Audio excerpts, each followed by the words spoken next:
बनारस घाट अपनी खूबसूरती के लिए बहुत प्रचलित है, पर घाट के किनारे कई राज लिए बैठे हैं। ये कहानी शुरू होती है बनारस के घाट के पास बने ममता निवास से, जहाँ प्रिया लाल जोड़े में ममता के घर उसकी बहू बनकर आती है। आओ आओ बहू, घर को अपने पैरों से पवित्र करो। ममता घर की दहलीज पार कर ही रही होती है कि अचानक एक बहुत गंदी सी बात पूरे घर में फैल जाती है।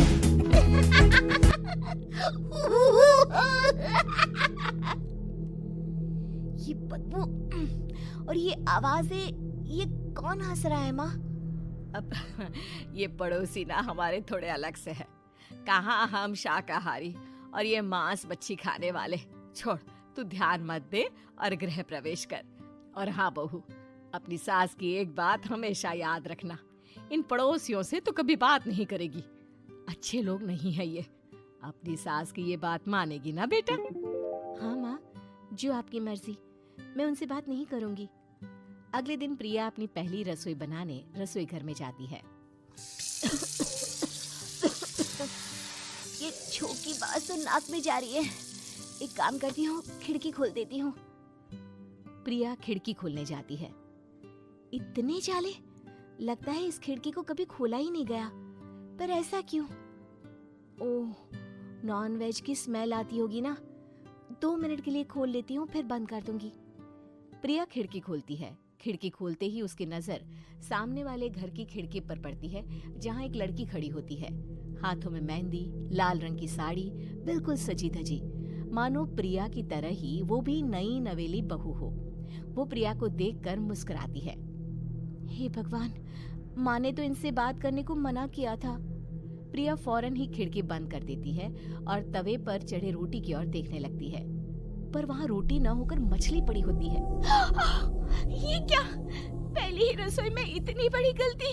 हे भगवान, अब मैं क्या करूं? प्रिया बहुत डर जाती है और फौरन रसोई की सफाई करने और फिर सभी के लिए खाना बनाने लग जाती है। जब वो सबको खाना परोसती है, सब तो ठीक है, मैं बेकार में चिंता कर रही थी। हे भगवान, ऐसे ही बस अपनी कृपा बनाए रखना। रात के वक्त जब सब सो रहे होते हैं, तब प्रिया को पायल की आवाज सुनाई देती है, जिससे उसकी आंख खुल जाती है। ये पायल की आवाज कहाँ से आ रही है? प्रिया उठकर उस आवाज के पीछे छत की सीढ़ियों तक जाती है। तभी उसे बच्चे के रोने की आवाज आती है। प्रिया छत पर जाती है तो क्या देखती है? वही लाल साड़ी वाली लड़की अपनी गोद में एक नवजात बच्चे को घुमा घुमा कर सुला रही है। तभी प्रिया की नजर उसके पेट पर पड़ती है। ओह गॉड, ये तो प्रेग्नेंट भी है। सुनिए, बच्चा सो नहीं रहा है क्या? मैं कुछ मदद करूं? नहीं नहीं, आपके घर वालों को अच्छा नहीं लगेगा, मैं संभाल लूंगी। स्नेहा की गोद से बच्चा हाथ मारकर प्रिया की गोद में आने को छटपटाने लगता है। दोनों घर अगल बगल में बने होने के कारण प्रिया उस बच्चे को गोद में ले लेती है। प्रिया के पास आते ही वो सो जाता है। बच्चे का वो स्पर्श रात भर प्रिया भूल नहीं पाती और अगली सुबह वो छत पर कपड़े सुखा रही होती है। तभी उसे एक औरत इशारा करके बुलाती है। स्नेहा कह रही थी बाबू तुम्हारी गोद में आते ही सो गया। मैं गौरी, स्नेहा की माँ हूँ। बहू, घर आना, बाबू को खिला भी लेना। शाम को जब घर पर कोई नहीं रहता, बच्चे से मिलने के लिए प्रिया छिपकर अपनी पड़ोसन के घर चली जाती है और कुछ देर बच्चे को खिलाकर वापस लौट आती है। इसके कुछ दिन बाद ही प्रिया को पता चलता है कि वो माँ बनने वाली है। ममता की खुशी का ठिकाना नहीं रहता।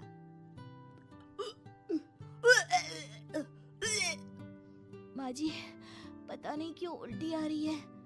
प्रिया भागती हुई वॉशरूम में जाती है तो हरे और लाल रंग की उल्टी करती है। उस उल्टी में से कीड़े निकलते हैं। ये क्या?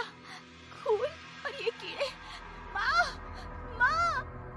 प्रिया की आवाज सुनकर ममता दौड़ कर आती है, पर बेसिन में कुछ नहीं होता। प्रिया हक्की बक्की रह जाती है। ये सब क्या हो रहा है? प्रिया घबरा जाती है और अपने कमरे में जाकर सो जाती है। डर के कारण वो इतनी थक जाती है कि उसकी आंख लग जाती है।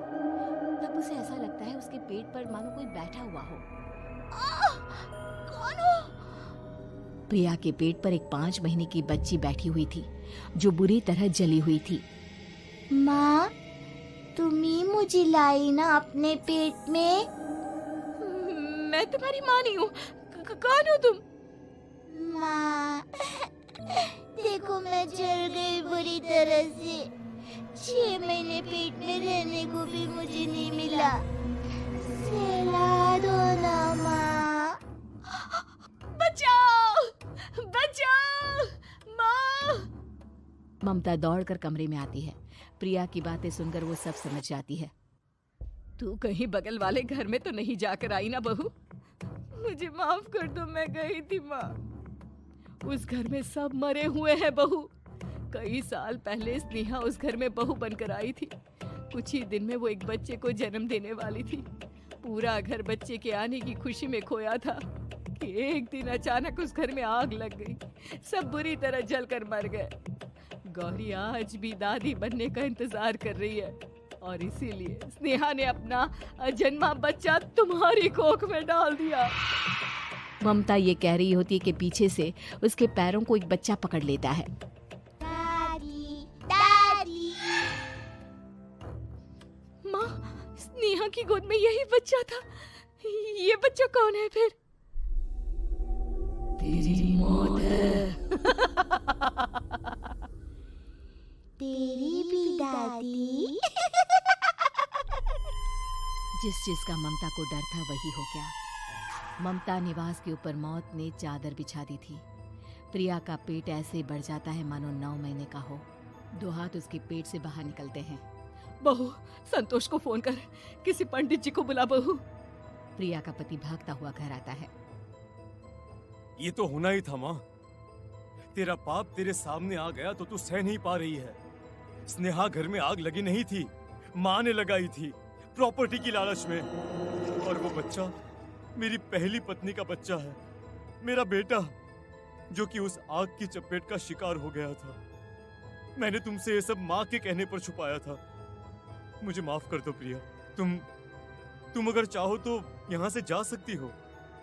मैं तुम्हें किसी भी बंधन में रखना नहीं चाहता। मेरी शादी हुई है आपसे, मैं आपको छोड़ नहीं सकती, पर उससे पहले हमें स्नेहा, उसकी माँ और बच्चे की आत्मा की शांति करवानी होगी। संतोष और ममता गौरी के घर जाते हैं। अंदर सब कुछ जला हुआ होता है। जमीन पर जली हुई लाशें बिखरी हुई थी।